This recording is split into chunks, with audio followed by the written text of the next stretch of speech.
आइए कर लेते हैं मेंटल मैथ कक्षा 10 का प्रश्न नंबर 11। मैं हूं हरी सर और आप सभी बच्चे देख रहे हैं आपका अपना YouTube channel math with Hari sir, special Hindi medium के बच्चों के लिए।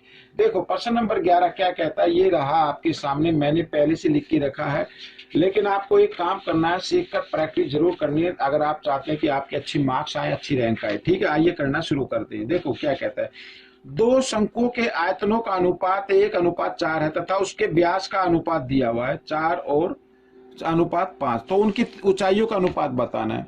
आयतन दिया हुआ है ना, तो आयतन, शंकु का आयतन का फॉर्मूला क्या होता है, 1/3, ठीक है, पाई आर स्क्वायर एच, ये होता है बच्चों। और आर यहाँ पर व्यास दिया हुआ तो ये R1 मान लेते हैं, और दूसरा इसको अनुपात में लिख लेते हैं। ठीक है, R की 2 और ये सेकंड जाए और H2 ये, यानी H1 H2 ये, इनका अनुपात दिया हुआ है कितना, 1:4। इस तरीके से आप इसको लिख लीजिए। ठीक है ना। अब बच्चों क्या करना है, देखो 1/3 पाई से 1/3 पाई इधर ये आप कैंसिल कर दीजिए, R और R1, R यहाँ पर ये दिया हुआ है, तो यहाँ त्रिज्या कितनी हुई है, वो सॉरी उनका व्यास का अनुपात दिया, व्यास कितना है 4, तो इसकी त्रिज्या कितनी हो जाएगी, 4/2 हो जाएगी, आधा हो जाएगी 4/2। ठीक है, क्योंकि त्रिज्या क्या होती है, व्यास की आधी होती है। तो यहाँ पर हम क्या लिखेंगे, 2 × 2 इस तरीके से लिखो, और H1, ठीक है यहाँ पर, और इधर ये दूसरा जो व्यास है वो 5 है, 5 का आधा क्या हो जाएगा, 5 का आधा हो जाएगा 5/2। ठीक है, या फिर आप उसको कर लीजिए 2.5, ठीक है, 2.5 × 2.5 इस तरीके से कर लीजिए, और H2 यानी इस तरीके से। ठीक है, अब ये देखो यहाँ पर इनको इधर लेके आएंगे तो ये नीचे वाला तो आ जाएगा ऊपर, नीचे वाला तो आ जाएगा ऊपर, मैं इधर लिख लेता हूँ, ऊंचाइयों का अनुपात ज्ञात करना है ना, इस तरीके से। तो 1/4, तो ये तो आ गया ऊपर 2.5 × 2.5, और ये 2 × 2 ये आ गया नीचे। ठीक है, 2 × 2।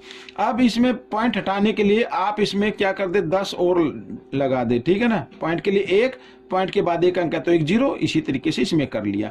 अब देखो ऊपर आ गया 25, अब ये पॉइंट हट गया बच्चों, 25 और 25। ठीक है ना, अब इसको आप चाहे तो 5 से काट सकते हैं, 5 से 5 दूनी 10, और यहाँ पे 5 पंजे 25, 5 दूनी 10, 5 पंजे 25। ठीक है, ये आ गया, तो 5 पंजे 25, 25 बटे, और इधर ये 2 दूनी 4 दूनी 8 दूनी 16, 16 चौके 64। तो ये आ गया बच्चों, उनकी ऊंचाइयों का अनुपात कितना आ गया, 25:64 आ गया। ठीक है, ये आपका उत्तर निकल गया, छोटे तरीके से मैंने आपको बता दिया। अब प्रश्न नंबर 12 क्या कहता है, देखो यदि घन के प्रत्येक किनारे में 25% की कमी कर दी जाती है तो मूल घन के आयतन और नए घन के आयतन का अनुपात बताना है। ठीक है ना, मान लो मूल घन भुजा कितनी, मान लो A मान लेते हैं। ठीक है, माना घन की भुजा, माना घन की भुजा A है। ठीक है, और घन का आयतन क्या होगा, घन का आयतन, घन का आयतन क्या होगा, तो A की घात 3 हो जाएगा, ये हो गया, ये आयतन आ गया। अब नए घन की भुजा, यहां पर लिख लेता हूं, नए घन की भुजा, नए घन की भुजा क्या आएगी, जो ये भुजा थी ना इसमें 25% की कमी कर दी, यानी 25/100 इस तरीके से। ठीक है, और यानी ये आ गया 25A/100 आ गया। कमी कितनी हुई, अब इस पहली भुजा में से इसको घटा देना है आपको, 25A/100 को, तो इसके नीचे 1 मान के लघुत्तम लेंगे तो 100 आ जाएगा। ठीक है, क्योंकि 1 और 100 है तो क्रॉस में भी गुणा कर देंगे तो 100A और घटा 25A, तो आ गया 100A में से 25A घटा देंगे तो 75A/100 आ गया। ये नई भुजा आ गई, क्या आ गई, नई भुजा। तो घन का आयतन निकाल लेते, घन का आयतन, तो घन का आयतन निकालेंगे तो क्या होगा, भुजा की 3 होगा तो 75A/100 ऐसे, 75A/100 और गुणा 75A/100 ऐसे। ठीक है, तो 25 से काट दो, 25 तिया 75, 25 चौका 100, ये 3 4 इस तरीके से आ जाएगा। ठीक है, 3 तिया 9 तिया 27, 27 A की 3 और नीचे क्या आ गया, 4 चौक 16 चौके 64 आ गया। ठीक है, ये आ गया 64 इस तरीके से। ठीक है, अब पूछा है, अब कहा कि इनके आयतन का, घन का आयतन जो दिया हुआ उनका अनुपात बताना है। तो ठीक है, मूल घन तो कितना है, A की 3 है, और दूसरे का आयतन आया 27, 1 की 3 और इधर आ गया ये 64, ठीक है। अब 1 की 3 से 1 की 3 कैंसिल कर दो, इधर 1 हो गया, बच गया। अब ये 64 हटाना है, अनुपात में 64 हटाना, तो हम क्या करते हैं, दोनों पक्षों को 64 से गुणा कर देते हैं, इधर भी और इधर भी, ठीक है ना। तो इधर क्या आ गया, 64 एकम 64 और अनुपात इधर कितना आ गया 27। तो बच्चों ये आपका उत्तर बन गया, ठीक है ना, बहुत ही आसान है। आइए प्रश्न नंबर 13 कर लेते हैं। प्रश्न नंबर 13 ये रहा आपके सामने। तो प्रश्न नंबर 13 क्या कहता है, एक ठोस घनाभ जिसकी भुजाएं 100 सेंटीमीटर, 80 सेंटीमीटर, 64 सेंटीमीटर है को पिघलाकर एक ठोस घन बनाया जाता। भाई घनाभ दिया हुआ है और बना दिया क्या, घन बना दिया। इस प्रकार प्राप्त घन का कुल पृष्ठीय क्षेत्रफल बताना है, यानी क्या बताना, कुल पृष्ठीय क्षेत्रफल। तो सबसे पहले आप ये देखो, इसमें जो दिया हुआ है भाई, घन का कुल पृष्ठीय क्षेत्रफल हम तभी बता सकते हैं जब हमें घन की भुजा पता होगी, ठीक है ना। यानी कि घन का आयतन बराबर होगा घनाभ का आयतन। भाई जितना मेटल उसमें लगा है उसी का तो बना ना ये।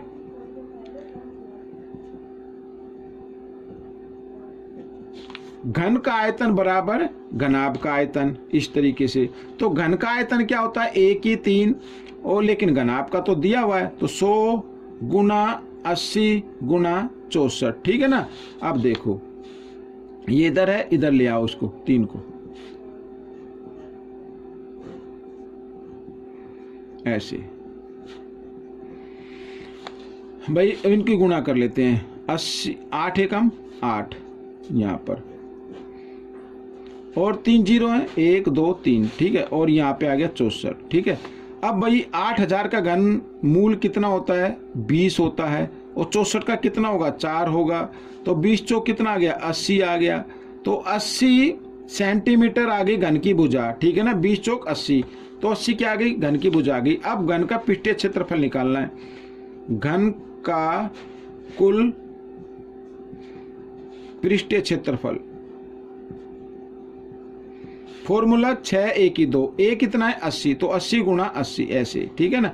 अब देखो 8 8 64, यह आ गया 64, 64 को 6 से गुणा कर दो, 6 चौक 24, ठीक है ना, हासिल 2, 6 6 36 और 2 38, यह आ गया 3 8 4, इसमें 2 जीरो तो 2 जीरो लगा दी, और क्षेत्रफल को लिखना है वर्ग सेंटीमीटर में, ठीक है। तो यह आपका उत्तर आ गया, ठीक। तो क्वेश्चन नंबर 14 भी कर लेते हैं। ये रहा आपके सामने। क्वेश्चन नंबर 14 कहता है, एक शंकु जिसकी ऊंचाई 20 सेंटीमीटर और आधार की त्रिज्या 5 सेंटीमीटर है, प्रतिरूपण मिट्टी का बना हुआ है।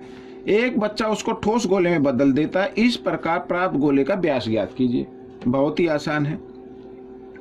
अब बच्चों एक शंकु है इस तरीके का, ये शंकु हो गया, ठीक है ना, इस जिसकी ये ऊंचाई भी दी हुई है और ये आधार की त्रिज्या भी दी हुई है।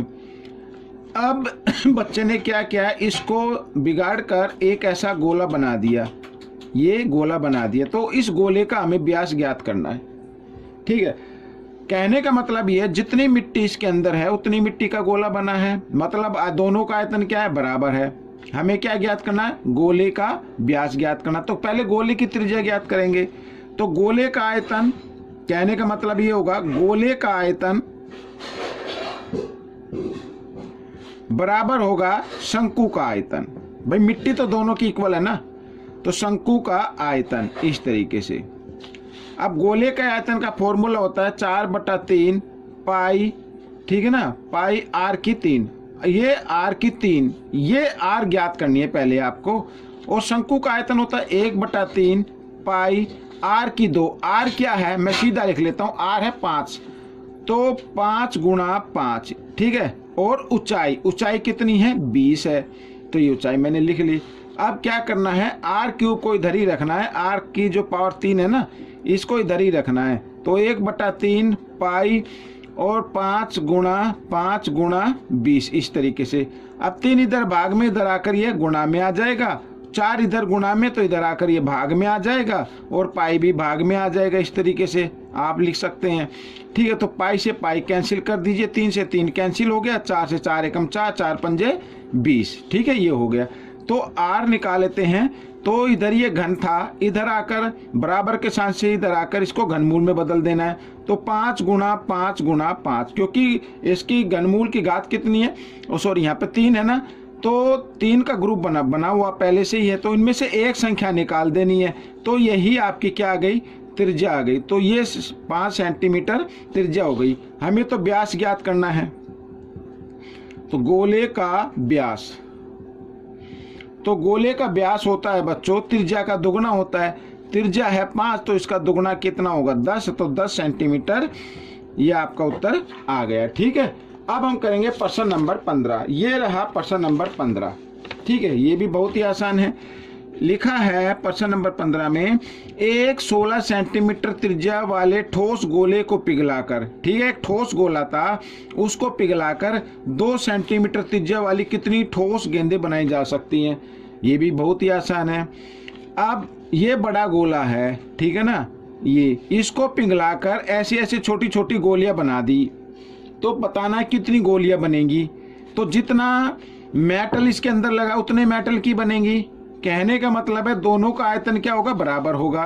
ठीक है, तो दोनों का आयतन निकाल लेते हैं। पहले बड़े गोले का आयतन निकाल लेते हैं। ठीक है, बड़े गोले का आयतन, तो बड़े गोले का आयतन 4/3। ठीक है, त्रिज्या कितनी है 16, तो 4/3 पाई, पाई की जगह पाई रखो, r की 3 यानी 16 गुना 16 गुना 16। ठीक है, ये हो गया, बड़े गोले का आ गया। अब जो छोटी गेंद बनानी है उसका भी आयतन निकालो। ठीक है, छोटी एक गेंद का आयतन, क्योंकि वो भी गोल है, तो ये देखो 4/3। ठीक है, पाई r की 3, r क्या है इसमें बच्चों, r है 2, तो 2 गुना 2 गुना 2, इस तरीके से। अब पूछा है कि कितनी गेंदें बनाई जा सकती हैं। ठीक है, यानी गेंदों की संख्या या गोलों की संख्या भी आप लिख सकते हैं, गेंदों की संख्या।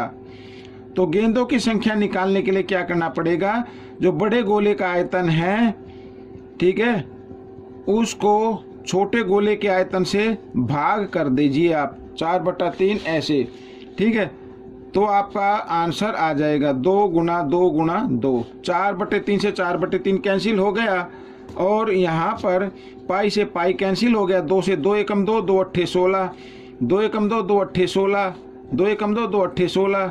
ठीक है, अब 8 8 8 गुना 8 गुना 8, तो इन दोनों को, इन तीनों को गुना करेंगे तो आ जाएगा 512, यानी कि गेंदों की संख्या कितनी आएगी, 512 होगी। तो बच्चों ये वीडियो कंप्लीट हो गई है। आपको ये वीडियो कैसी लगी मुझे ज़रूर बताएं, और अच्छी रैंक और अच्छे मार्क्स लेने के लिए, अच्छे अंक लेने के लिए आपको ज़्यादा से ज़्यादा प्रैक्टिस करनी है। मिलेंगे नेक्स्ट पार्ट में, तब तक के लिए धन्यवाद।